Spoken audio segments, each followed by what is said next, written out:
Hey guys, সকলোকে পুনৰবাৰ ধনুশ্ৰী চেনেললৈ আপোনালোকক স্বাগতম জনাইছোঁ। আজি আপোনালোকলৈ মই লৈ আহিছোঁ বইল মাছৰ ৰেচিপি আৰু ৰেচিপিটো বনাইছে আমাৰ বায়ে।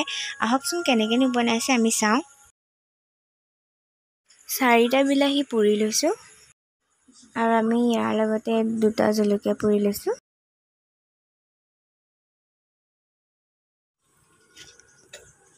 এক পিচ মাছ 4 পিচ, যিহেতু আমাৰ ঘৰৰ মানুহ 4টা, সেইকাৰণে এনেকুৱা মাছ ল'লে মানে বইল কৰিবলৈ ভাল হয়। খালি এপিচ বুকু মাছ, যিহেতু আমাৰ ঘৰৰ এগৰাকীয়ে এনেকুৱা মাছ খাব নোৱাৰে, বুকু মাছবোৰ খাই ভাল পায় তাই। সেইকাৰণে মই মাছখিনি কালিয়েই নিমখ দি পিনে ফ্ৰিজত থৈ দিছিলোঁ আৰু এতিয়া এইখিনি বইল কৰিম।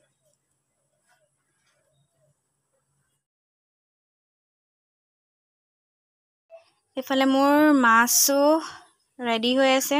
এয়া মই অকণমান জলকীয়া কাটি লৈছোঁ আৰু এইফালে নহৰু কেইফুটামান সৰু সৰুকৈ কাটি লৈছোঁ আৰু 2 খিলামান মান ধনিয়াৰ পাত। যিহেতু মানে মোৰ ঘৰত আজি ধনিয়া নাই, সেইকাৰণে মই অকণমান মান ধনিয়াৰ পাতকে লৈছোঁ স্মেলটোৰ কাৰণে।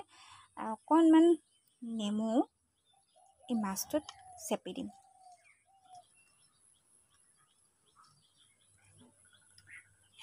নেমুটো চেপি দিছোঁ কাৰণটো এইটোৱে, যিহেতু চালানী মাছ হয়, লোকেল মাছ নহয়।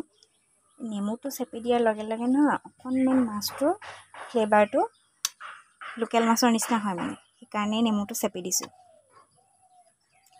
আৰু এতিয়া আমি বনাবলৈ আৰম্ভ কৰোঁ। এতিয়া মই বিলাহীখিনি ধুনীয়াকৈ চাফা কৰি ল'ম।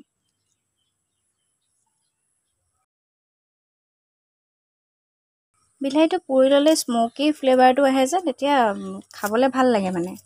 নহ'লে ভাগিও দিব পাৰে বিলাহীটো, এনেই অকণমান বইল কৰিও দিব পাৰে, কিন্তু মই অকণমান পুৰি লৈছোঁ। পুৰি ল'লে খাবলৈ অকণমান স্ম'কি ফ্লেভাৰ এটা আহে, খুব ভাল লাগে।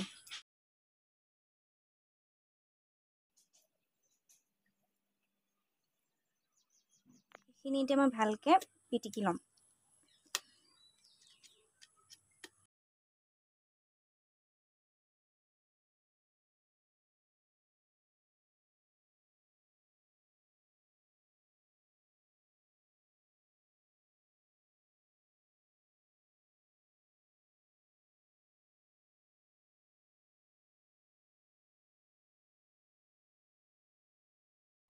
অকণমান এই পোৰা ছালবোৰ থাকিলেও একো নাই, তেতিয়া মানে অকণমান পোৰা পোৰা গোন্ধটো আহে যে, খুব ভাল লাগে। গৰম হৈ গৈছে, এতিয়া আমি গৰম কেৰাহীত মাছখিনি দি দিম।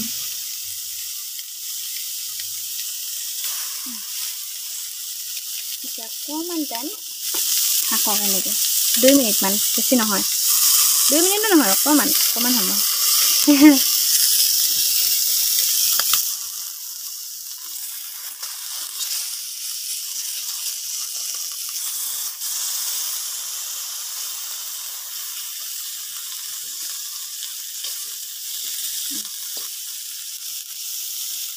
এতিয়া ইয়াত আমি পানী দিম। পানীটো অলপ সৰহকৈ দিছোঁ।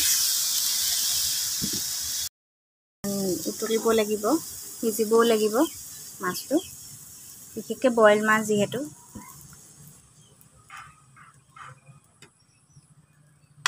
এতিয়া আমি মিক্স কৰি থোৱা বিলাহীখিনি দি দিম।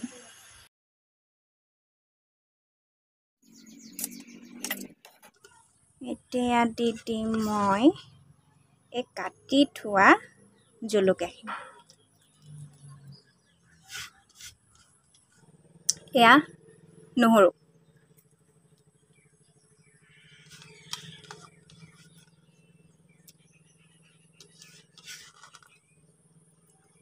আদাও দিব পাৰে দেই, মই কিন্তু আদাটো স্কিপ কৰি দিছোঁ। আমাৰ দেউতাই মানে আদাটো নাখায়, অকণমান তেওঁৰ প্ৰব্লেম হয়, সেইকাৰণে আদাটো মই দিয়া নাই। আপোনালোকে দিব পাৰে।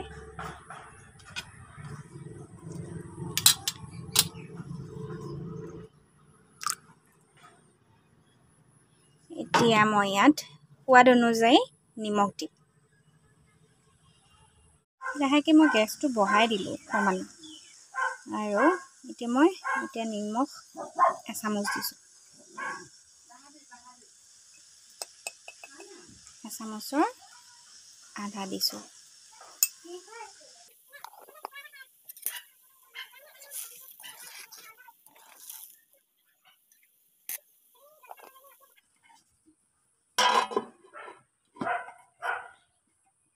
ঢাকন মাৰি দিলোঁ। এতিয়া 10 মিনিটমান এনেকৈয়ে থাকোঁ।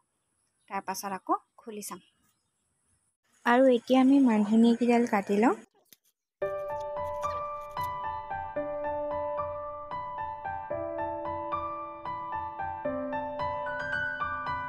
আৰু এতিয়া আমি ঢাকনখন খুলি চাওঁ।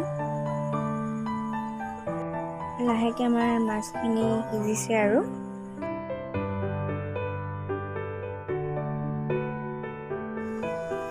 এইখিনি লাহে লাহে উতলা আৰম্ভ কৰিছে আৰু পানীটো অকণমান বহিছে। একদম ইজি ৰেচিপি, একো টান কাম নাই। বেছিকৈ চাইও থাকিব নালাগে, বেছি ইনগ্ৰিডিয়েণ্টছৰ প্ৰয়োজনো নাই। খালি আৰু মাছৰ দৰকাৰ।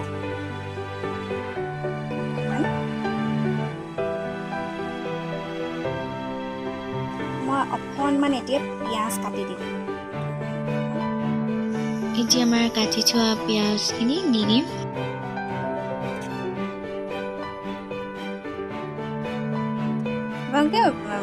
পানী দিয়াৰ পাছত যেতিয়া মই নহৰু আৰু জলকীয়া দিছিলোঁ, সেইটো সময়তো পিঁয়াজ দিব পাৰে, একো কথা নাই।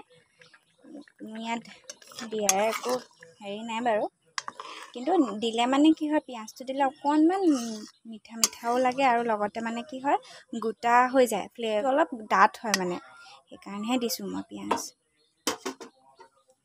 একচুৱেলি মই দিব লাগিছিলে প্ৰথমতে, কথাৰ ভমকতে মই পাহৰিয়ে থাকিলোঁ।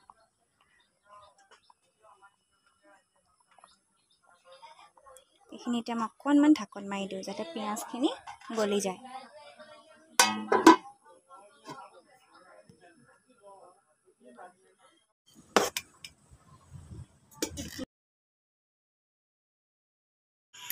এতিয়া মান ধনিয়াখিনি দিম।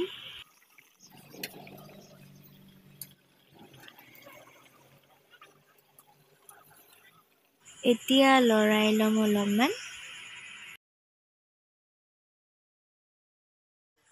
আমাৰ এতিয়া অলৰেডি বইল মাছৰ ৰেচিপিটো হৈ গ'ল।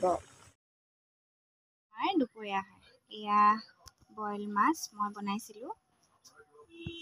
এয়া হৈছে কলডিল ভাজি, পাপৰ। এয়া হৈছে মাছৰ পেটু ভাজি। তাৰপাছত এয়া ভাত। তো আজি আমাৰ দুপৰীয়া আহাৰ ৰেডি। এতিয়া আমি খাই লওঁ। ভিডিঅ'টো যদি ভাল লাগিলে তেতিয়াহ'লে like, comment, share and subscribe কৰিবলৈ নাপাহৰিব। আৰু লগতে থকা বেল আইকনটো প্লিজ প্লে' কৰিব। আহিবলগীয়া ভিডিঅ'বিলাক আপোনালোকে পাই থাকিব।